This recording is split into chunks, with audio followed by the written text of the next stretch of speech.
비트코인 이더리움을 사고 싶어. 그거 말고는 내가 하고 싶은 게 없어. 솔라나만 하고 싶어. 이러면은 그냥 업비트에 오셔가지고 그냥 현물을 사고 보유하고 트레이딩하고 이러셔도 충분히 됩니다. 돈 떼일 가능성은 별로 없습니다. 거래소 여러 개로 분산 투자하는 것이 제가 보기에는 맞는 것 같아요. 왜냐면은 한 거래소를 다 믿었는데 그 거래소가 망했다 하면 진짜 큰일 나거든요.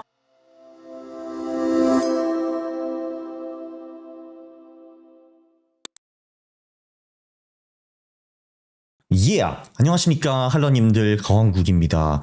최근에 코인이 많이 올랐으니까 코인 거래소에 대한 관심도 많이 생겼을 것 같습니다. 저한테 종종 사람들이 많이 물어보더라고요. 뭐 바이낸스가 좋냐, 업비트가 좋냐, 뭐 그런 거. 그래서 그거에 대해서 답변을 좀 해드리겠습니다. 결론은 코인 거래소를 잘못 고르면은 망할 수도 있습니다. 일단 주식 쪽은요, 거래가 굉장히 심플합니다. 한국의 모든 증권사가 한국 거래소와 연동이 되어 있죠. 그래서 거기서 뭐 한국 주식도 거래를 하고 해외는 어떻게 하는지 정확히는 잘 모르겠으나 어쨌든 뭐 증권사가 알아서 합니다. 그래서 여기서 주식을 거래를 하면서 돈 떼일 가능성은 별로 없습니다. 코인의 세계는 좀 많이 다릅니다. 2022년에 FTX라는 거래소가 있었죠. 이게 한때 세계 2위 거래소였는데 여기서 거래소 CEO가 고객 돈을 막 빼돌려가지고 횡령하고 막 그래가지고 여기가 망했습니다. 그리고 옛날 옛적에 마운트 콕스라는 거래소가 있었죠. 여기도 한때 세계 1위 거래소였는데 거래소가 크게 해킹을 당해가지고 결론적으로 망했습니다. 그리고 제가 아는 유명 코인러 중에서 해킹을 한 번도 안 당한 사람을 아직 제가 보지 못했습니다. 저는 지금까지 운이 억세게 좋았다라고 볼 수가 있고요. 코인 거래의 잠재 위험 요소는요, 이제 해커들이 문제가 되는 경우도 있고 FTX 사례에서 봤듯이 거래소 자체가 문제가 되는 경우도 있습니다. 이건 주식에는 이런 게 없는데 코인이 이게 확실히 좀 다르죠. 그리고 코인 쪽에는 거래소가 굉장히 많이 있습니다. 여러 개가 있어요. 그래서 한국에서 그 코인에 입문하시는 분들은 보통 업비트로 많이 시작을 할 겁니다. 한국이 쓸데없는 금융 규제가 굉장히 많거든요. 굉장히 많은데 그게 장점이 될 때도 있습니다. 제가 알기로는 한국 거래소들, 업비트, 빗썸 이런 데는 고객 돈을 1대1로 보관하고 있다고 들었습니다. 그러니까 고객이 입금한 돈을 어디 딴 데 빼지 못하고 다 거래소 안에 있다라는 거죠. 그러니까 거래소가 나중에 고객들한테 모든 돈을 다시 지불해 줄 수 있다, 이렇게 볼 수가 있어요. 떼일 가능성이 적다고 볼 수가 있습니다. 한국 금융당국이 이런 것도 용납을 못하죠. 엄청 규제를 세게 하니까요. 그리고 업비트 같은 데서는 원화 입출금이 가능합니다. 그리고 서비스가 한국어로 되어 있으니까 많이 편리합니다. 기본적으로 코인 하는 사람 중에서 영어만 봐도 막 울렁증 오는 사람도 있는 것 같고, 영어다, no English, no English, no English 이렇게 하는 사람도 꽤 많이 있는 것 같더라고요.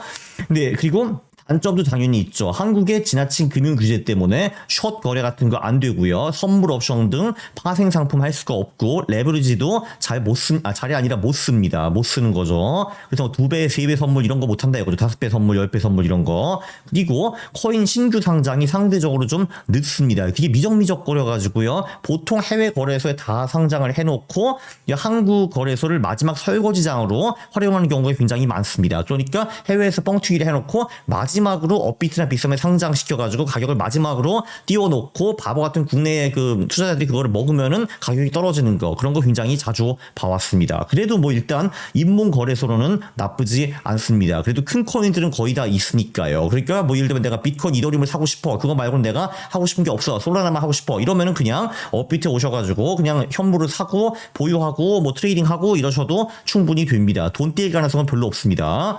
일단 한국 거래소는 5개가 있어요. 업비트, 그러니까 원화가 가능한 거래소가 5개가 있는데 업비트, 빗썸, 코인원, 호빗, 고팍스이고요. 업비트가 규모가 제일 크고 그 다음에 빗썸이고 나머지 3개는 쪼무레기들이라고 보시면 될 것 같습니다. 그리고 빗썸 같은 경우에는 업비트에 상장이 안 된 코인들이 몇 개 있어가지고 이제 그런 코인들을 거래하기 위해서 빗썸으로 들어가시는 분들도 종종 계십니다. 자, 그 다음에 이제 바이낸스라는 거래소가 있죠. 바이낸스는 세계 1위 거래소입니다. 한국에서 안 되는 숏 거래, 선물 옵션, 파생 상품, 레버리지 이런 거 다 가능합니다. 장점은 엄청난 거래량. 요것만 보셔도요. 코인 마켓캡에 가면은 거래소들을 다 볼 수가 있는데 바이낸스의 거래량이 압도적인 1등이다라는 걸 볼 수가 있습니다. 그리고 430개 정도의 코인이 상장이 되어 있는데 그거는 업비트 정확히 2배 정도입니다. 업비트는 218개 정도로 되어 있네요. 바이낸스는 뭐 자체 해킹 당할 가능성은 별로 없어 보입니다. 아무래도 견고한 거래소이고 돈도 굉장히 많아가지고 이런데 많은 신경을 기울였습니다. 아니었으니까요. 그러나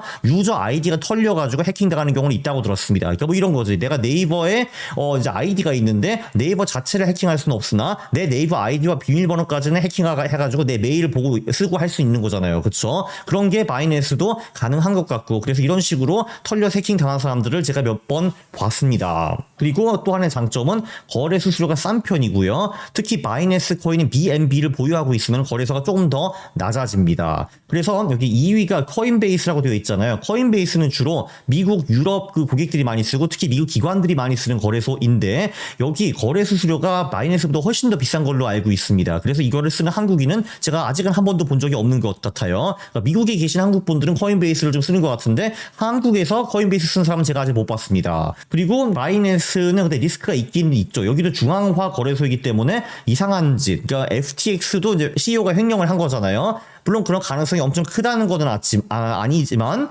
그 중앙화 거래소이기 때문에 그런 리스크는 늘 존재하고 있습니다. 자, 그러면은 바이낸스 밑에 거래소들이 있죠. 바이비트, OKX. 자, 이게 바이낸스 코인 상장이 까다로운 편이거든요. 이거 여기서 상장하려고 그러면은 돈도 많아야 되고 이제 시간도 좀 많이 가져와야 되고, 그리고 무형자산, 한마디로 이 코인이 충분히 인기가 있는가, 커뮤니티도 많이 잘 되어 있는가, 그래서 우리 위대한 바이낸스 상장시켜줘도 문제가 없겠는가, 이런 거를 검토를 많이 하겠죠. 그래서 코인 상장하기 432개밖에 없는 겁니다. 물론 업비트보단 그래도 2배지만요. 그래서 바이낸스, 업비트 그 상장을 엄두 못 내는 재단들은 바이비트 선물 상장을 꿈꾼다라고 하더라고요. 바이비트가 그래도 3위인데 그래도 바이낸스보다는 훨씬 덜 까다롭습니다. 그리고 이쪽 거래소들은 아무래도 바이낸스보다 덜 까다로우니까 색다른 코인들, 한마디로 바이낸스나 업비트 상장 못한 코인들을 거래를 할 수가 있겠죠. 여기서 보면은 바이비트, OKX가 티어 2 정도라고 보시면 될 것 같아요. 티어 1이 뭐 바이낸스, 업비트 이렇게 볼 수가 있고요. 네, 바이낸스보다 근데 얘네들은 규제를 상대적으로 좀 덜 받아요. 예, 그래서 그 말은 뭐냐 하면은 해킹을 당하거나 이상한 짓을 거래소가 할 가능성이 바이낸스보다 더 높다라고 볼 수가 있습니다. 이런 리스크가 있다라는 거죠. 그리고 그 밑에는 티어 3 거래소들이 있습니다. 여기 보면은 한국에서 비트파이넥스 쓰는 사람은 제가 이제 거의 못 봤고요. 크라켄 쓰는 사람도 거의 못 봤어요. 여기도 제가 알기로는 주로 뭐 미국 그리고 뭐 유럽 이쪽에서 많이 쓰는 것 같아요. 근데 여기 후옵이라든지 비트겟, 큐코인, 게이트.io, MEXC 이런 거는 거래하는 한국인들이 꽤 많이 있습니다. 참고로 얘네들은 다 중국 자본이라고 보시면 될 것 같아요. 비트겟은 잘 모르겠다. 비트겟은 잘 모르겠고 이제 후옵이랑 MEXC 이런 쪽은 다 중국 자본으로 제가 이제 알고 있습니다. 자, 보면은 MEXC는 그냥 대충 아무 코인이나 다 상장시켜 주는 걸로 보이죠. 2,604개구나. 2,604개의 코인이 자그마치 있습니다. 2,800개가 아니네. 2,600이고 그 게이트 같은 경우도 코인이 2,369개나 상장이 되어 있습니다. 바이낸스 400개보다 훨씬 더 많죠. 그러니까 코인 상장하기가 굉장히 좋습니다. 자, 장점은 뭐냐? 별의별 코인이 다 거래가 가능하기 때문에, 그러니까 예를 들면 내가 MEXC 초기에 상장한 코인을 사가지고 얘가 엄청 잘 돼가지고 나중에 바이낸스 상장이 됐다 하면은 진짜 나는 몇백 배, 몇천 배를 벌 수도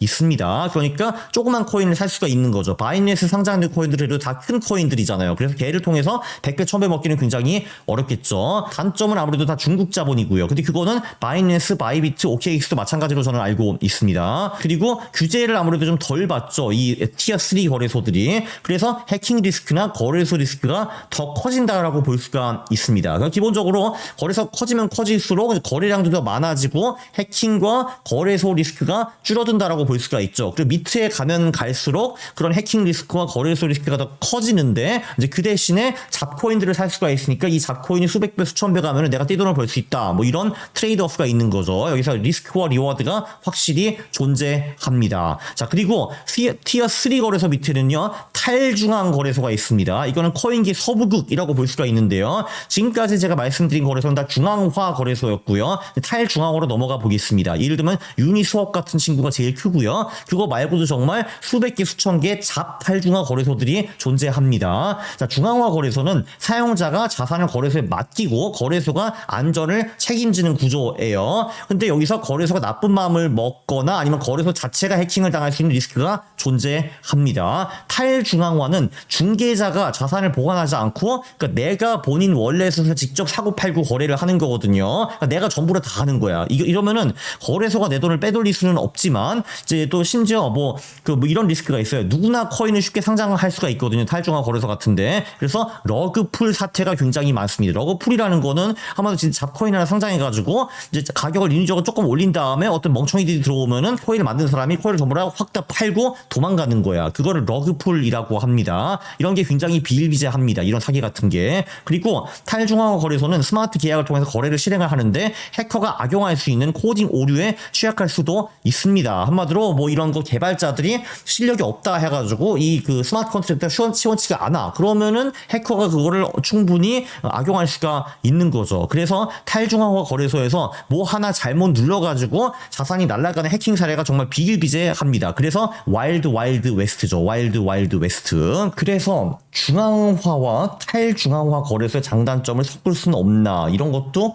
고민을 좀 해봐야 되는 거죠. 한마디로 우리의 적은 두 개가 있잖아요. 해커가 있고 거래소가 있는데 그 해커의 해킹은 막고 거래소가 내 자산에 접근 못하게 하는 방법이 있는가, 이런 걸 좀 고민해 봐야 되는데, 그래서 이번에 그래비티라는 거래소가 나타났습니다. 여기 링크 있고요. 하이브리드 거래소예요. 그러니까 중앙화의 장점은 있습니다. 해킹은 막아주고 매매 속도는 중앙화 거래소와 비슷하고 거래 방식도 바이낸스와 비슷하다. 그런데 탈중앙화의 장점, 블록체인 스마트 컨트랙트로 리스크 관리를 해가지고 거래소가 유저들 지갑에 접근하는 것 자체가 불가능하게 되어 있습니다. 이렇게 하면은 여기서 해커도 막고 거래소가 나쁜 짓 하는 것도 막을 수가 있겠죠. 그리고 여기가 지금 기관들이 좋아하게 탈중앙 거래소 중 최초로 각종 컴플라이언스 라이선스를 미리 취득을 했다라고 합니다. 블록체인 기술이 발달하면서 이런 혁신적인 하이브리드 모델도 등장하고 있네요. 여기 그래비티는 퀀터스와 협업을 지금 논의 중입니다. 해커 해킹은 막고 거래소가 내 자산에 접근 못하게, 이게 제일 중요한데,